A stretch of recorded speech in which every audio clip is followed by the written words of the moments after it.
Hello and welcome to a new thing I'm calling Tutorial Tuesdays. Which is not an original idea whatsoever, but it's something I'm doing to challenge myself to learn a new technique every week to better my filmmaking. Now, I don't know about you guys, but I save tons of different tutorials on Instagram, TikTok, and things that I will use for future reference, but then never touch again. And hopefully by trying these new techniques, I get the practical practice that allows me to elevate my filmmaking. And hopefully for you guys to learn something as well. Now, today's first episode is actually, we're gonna stay away from Instagram. We're gonna go through what my routine is in Lightroom. I just got back from Japan a couple weeks ago and I finally had time to go through all of my photos. So I thought today would be a good time to just take a couple of photos and edit them with you guys. And I'm not used to talking while doing these. I'm usually pretty locked in. So that's why I have this guy, Yerba Mate. Oh, please don't spill. I just got a new mouse, but please don't spill. Oh, the 505 podcast would be horrified by the way I just did that. But cheers, and let's learn something new today. So here are the selects. I have a couple of them already edited. So let's go to one I have yet to edit that is piquing my interest here. Let's do this bike one. I learned this from another photographer on YouTube where he actually likes to grade his stuff in black and white to correctly expose the photo before actually getting into like the colors and everything. Because when you're playing with exposure, you can actually manipulate the saturation of certain things, and that can mess with how you see the image. So let's start by cranking the exposure up a little bit, and you see all that detail that's still in there. Maybe boost the highlights a little bit.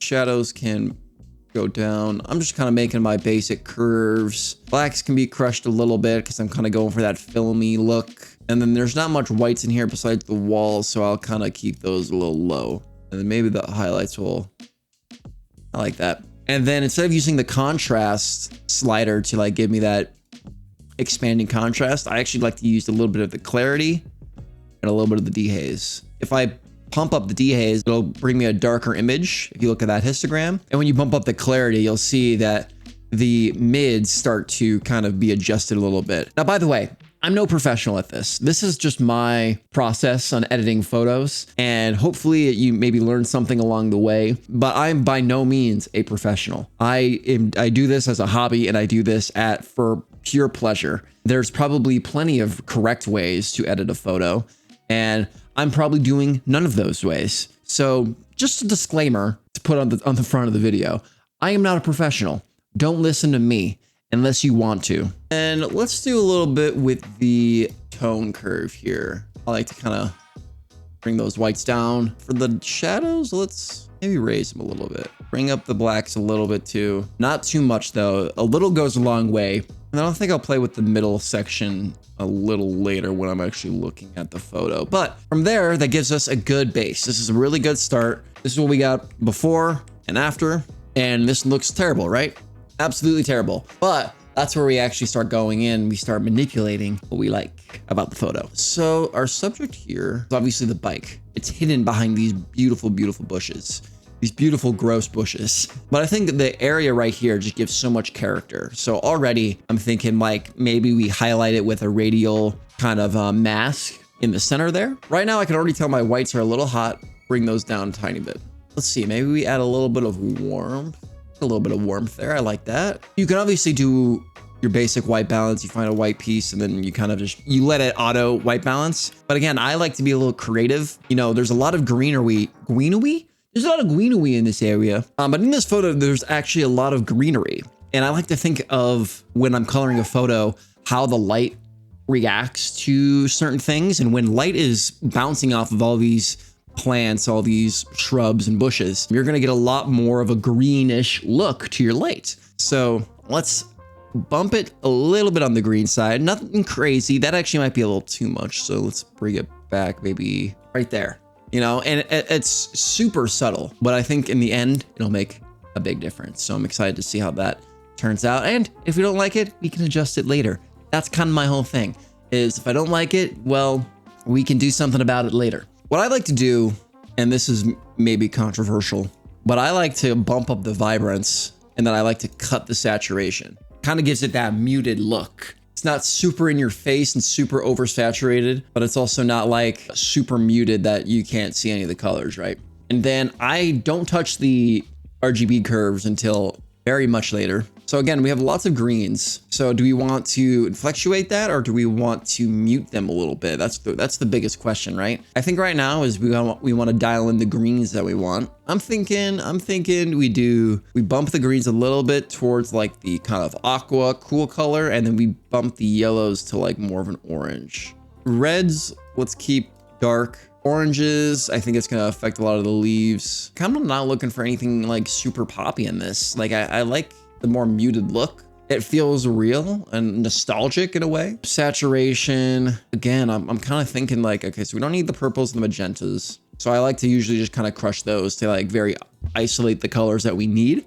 Still can't really think about the greens here, and maybe something will come up when I start messing around with the tone curves later. So right now, let's just keep it at bay. Let's bump up the yellows a tiny bit, and then the oranges. Now here's a little before and after for the color. It's really just the greens that are being affected. The greens, a little bit of the red, I believe.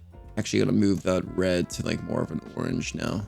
We're gonna skip the color grade for now. I like to do that last after we've done all of our effects. Do a little bit of sharpening. Again, the lens I use kind of has a soft focus. And then by the way I'm looking at this mask is if you hold, I believe it's Option on Mac and it might be Command on Windows. You can hold Command while adjusting the mask and it'll show you what is being sharpened within your mask. So what is white is everything that's being affected. So let's just do something right here.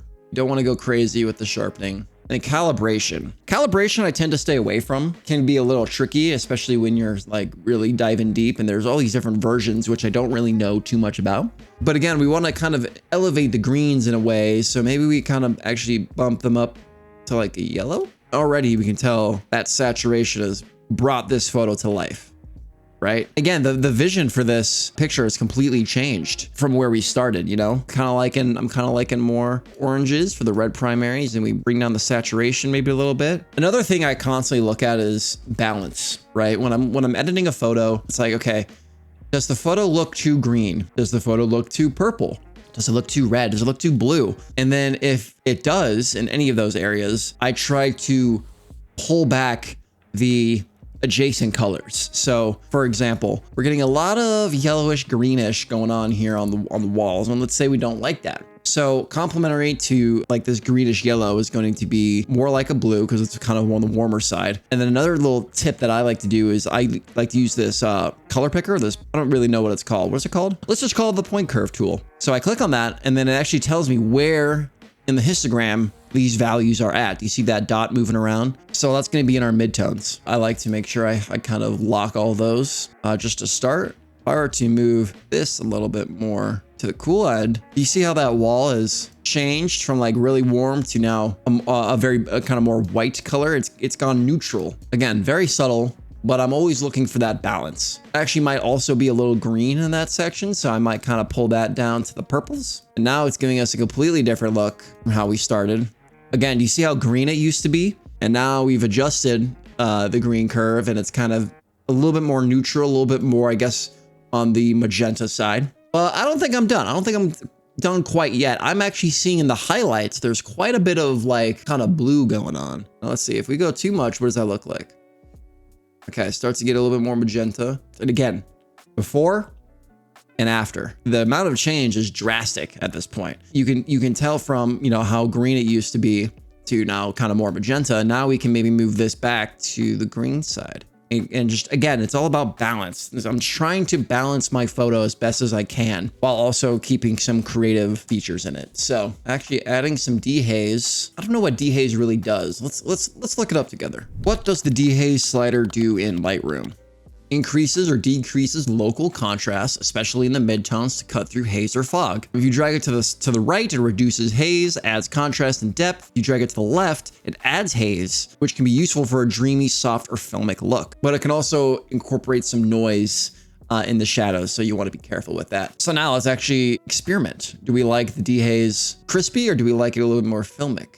There's a lot going on with the highlights right now already. So maybe the dehaze might actually give it a little bit more character, a little bit more texture. Okay, now that we've kind of adjusted a lot of things here, let's start doing some masking. In general, this photo is kind of badly composed. There's a lot of moving pieces. It's a little busy. You got the bushes, you got the background of just a bunch of different random things. You got this wall of garbage and then a bike, and like it's kind of all over the place. Your eye is looking at something new every time. What we can control is where we want the viewer's eye to at least be kind of directed to. So let's put a nice radial mask there. And I actually like to duplicate and invert. So I have one of both like where I want to highlight and the background. Background, we'll select that and then we'll actually decrease that. You see how that gives a little bit more drama to the photo, and your eye is already looking straight over here. It doesn't even care about what's going on in that background over there. What are those 3 trash cans? I don't care. And let's see, I'm also still getting a little distracted from the left side here. It just seems to be a little too bright.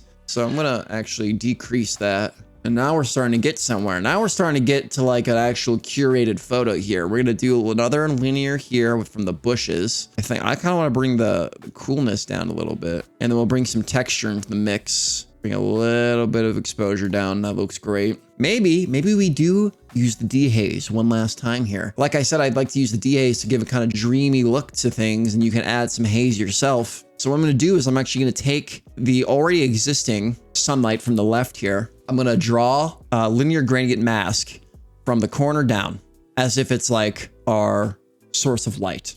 Add a little bit of dehaze here, adjust the blur a little bit, add a little bit of warmth to the mix, just like that. You take a look at what that looks like before and after. And it kind of gives it that hazy feel. And if you don't like it, if it's a little too strong, you can back it up. You can back it up with the overall slider on your masks. Maybe we finally add some of that color grading. Highlights, there's clearly some orange going on in the highlights here. So I'm just gonna accentuate those. Midtones, there's lots of green still. So maybe we kind of just fluctuate that a little bit. And then I always like to kind of do the contrast in color for the shadows. If our midtones are green, right? Our contrasting color would be magenta or purple. Let's just see what that looks like. And sometimes this doesn't work. Like I'm not really liking that. It looks a little stale to me. So sometimes I'll just bump up the saturation, then move around. See what really kind of calls to me. I kind of really like that red. Cool. I think that's perfect. Bump up the luminance of the mids just a tiny bit. You can play with the balancing. I like to see what works best. It's all personal preference. You know, when you're shooting photos, the first thing is finding some cool compositions. And then the second thing is amplifying what's cool in the photo from the edit. And then obviously bringing your own twist into things. Boom. I think we've got ourselves a photo. Let's add a little bit of grain because we're obviously trying to look for that filmish look. And boom. There's your photo. Here's before. Here's your after. You guys can tell me down below what you think. I might do some adjustments later on, but I think overall, we all became a little bit better in Lightroom and we got a little closer while doing it. If you guys enjoyed this Tutorial Tuesday on how I edit my photos, feel free to leave a like and comment down below what you'd like to see in a future tutorial. It's so hard to say that. In a future Tutorial Tuesday, and maybe yours will be next. I don't know how to end this. Stay creative, and I'll see you on the next one.